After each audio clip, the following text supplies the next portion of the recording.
আসসালামু আলাইকুম। আমরা এখন সাদা পাথরের দ্বিতীয় পর্ব নিয়ে চলে আসলাম। আমাদের প্রথম পর্বে দেখানো হয়েছে কিভাবে এত দূর আসবেন। তো আমরা এখন নদীর ধারে আসছি। এইখান থেকে আমরা সাদা পাথরের উদ্দেশ্যে যাব। আমরা একটা নৌকা ভাড়া করলাম, এইখানে নিল 800 টাকা। আপনারা নৌকাতে একজনও যেতে পারেন অথবা সর্বোচ্চ 5 জন। তো আমরা এখন যাব সেই জায়গাটায় যেখানে সাদা পাথর, ওই যে এই পাহাড়ের মাঝখানে অবস্থিত।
সাবান নিতেছে ইন্ডিয়ান সাবান, তা পাও 2 নম্বরে সাবান এগুলো।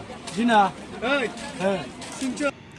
আমরা সাদা পাথর চলে আসছি।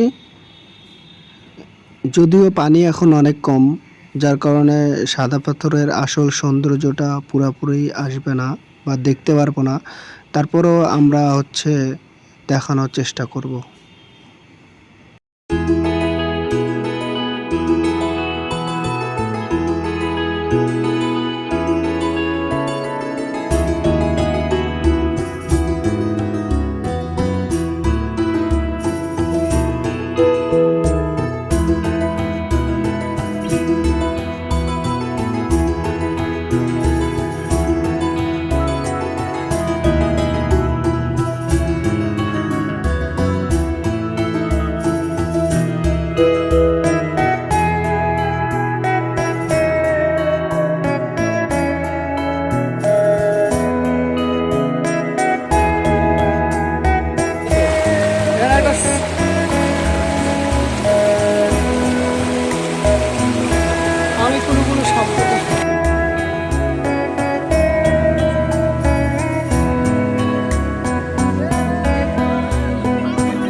ঘোরাঘুরি চলতেছেই, কিন্তু আসলে এত বেশি পানির স্রোত, আমি ভাবতেছি যখন পানি বেশি হয় তখন কি অবস্থা হয়।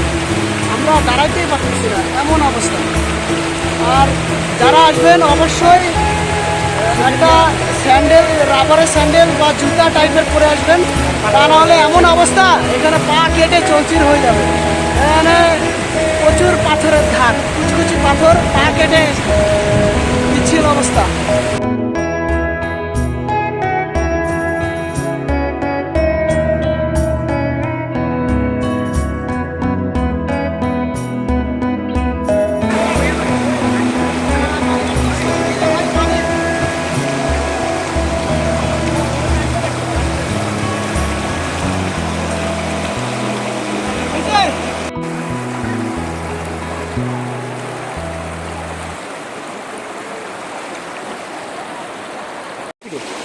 দেওয়া আছে।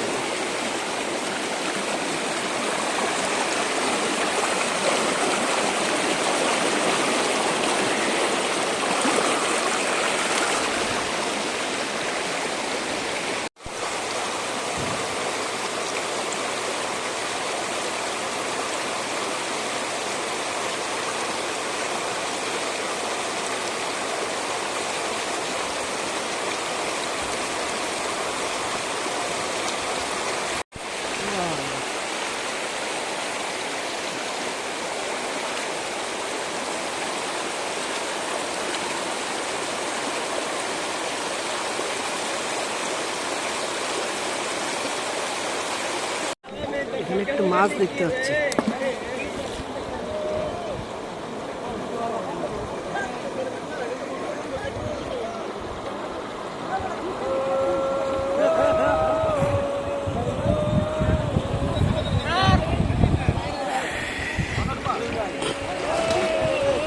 পানি নাই এই জায়গাটা, একটু পানি, তাছাড়া অন্যদিকে পানি নাই। স্রোত এই যে এখন আমরা আইছি সাদাপাত্তর, অনেকদিন পর আমি 2-3 বার আসছি।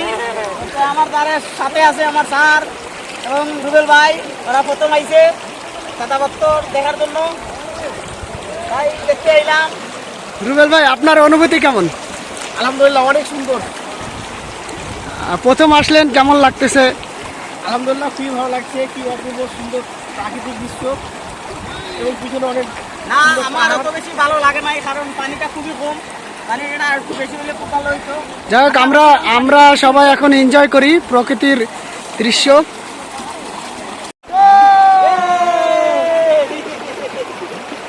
সবাই পাতলন সবাই একটা করে পাতলন।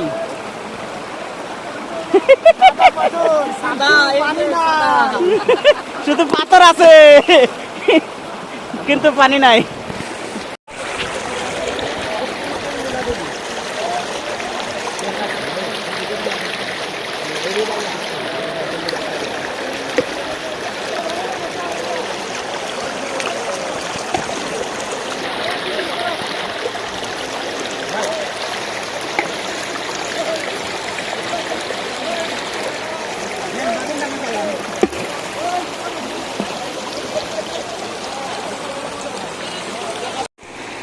এখানে আসার পর দেখলাম কিছু মানুষ মাছও ধরতেছে।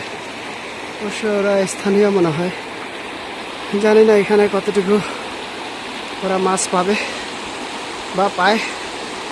এখান থেকে একটা ভিউ নিলাম, পানি নাই। আসলে এই সিজনে এসে ধরাটাই খেলাম, পানি নাই।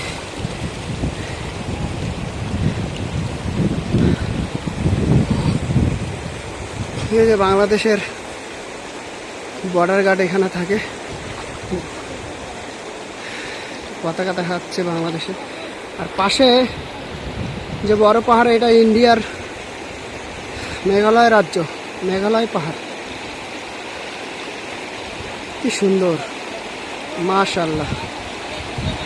আসলে ভারতের সব কিছুই বাংলাদেশের কাছ থেকে নিয়ে নিচ্ছে।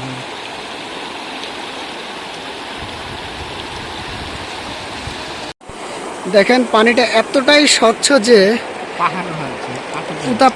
পুরা পাথর পর্যন্ত দেখা যাচ্ছে, এত সুন্দর। মাশাআল্লাহ, আলহামদুলিল্লাহ, আল্লাহ তাআলার কি অপরূপ নিদর্শন, সৌন্দর্য। আমরা পানি পার হচ্ছি, পানি পার হয়ে ওই সাইডে যাওয়ার চেষ্টা করতেছি। দেখি, যদিও ওই পাশে যাওয়া নিষেধ, তারপরে আমরা চুপি চুপি করে যাচ্ছি।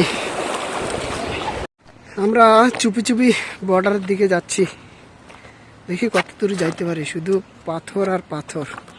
আসলে বর্ষা মৌসুম আসলে অনেক বেশি হয়তো বা ভালো লাগবে এইখানে, কিন্তু এখন যেহেতু অফ সিজন, তাই পানি নাই বললেই চলে।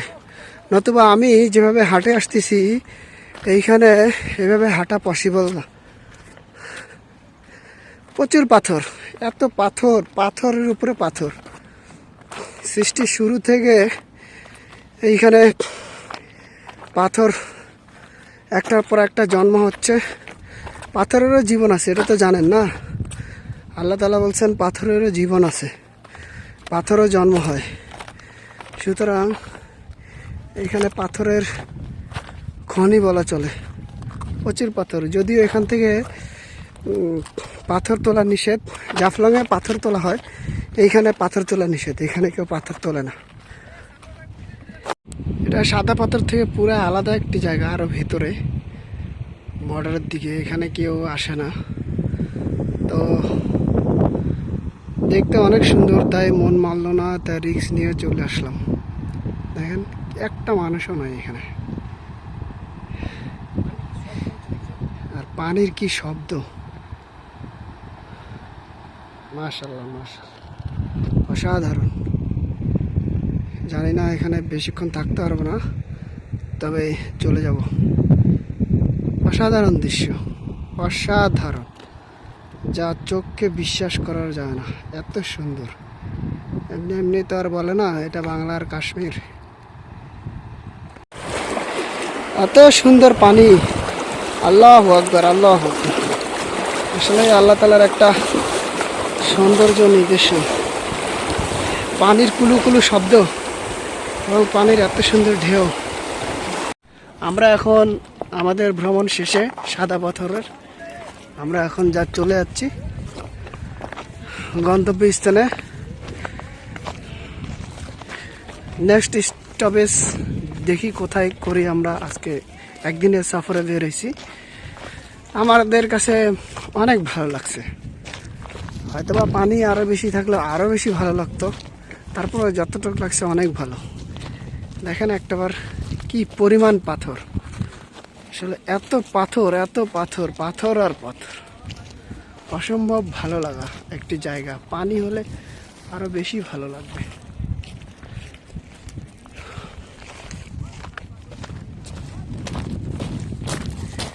এখানে ওই যে আইসক্রিম দেখা যাচ্ছে, এগুলো আইসক্রিম খাবেন না, একদম বাজে আইসক্রিম।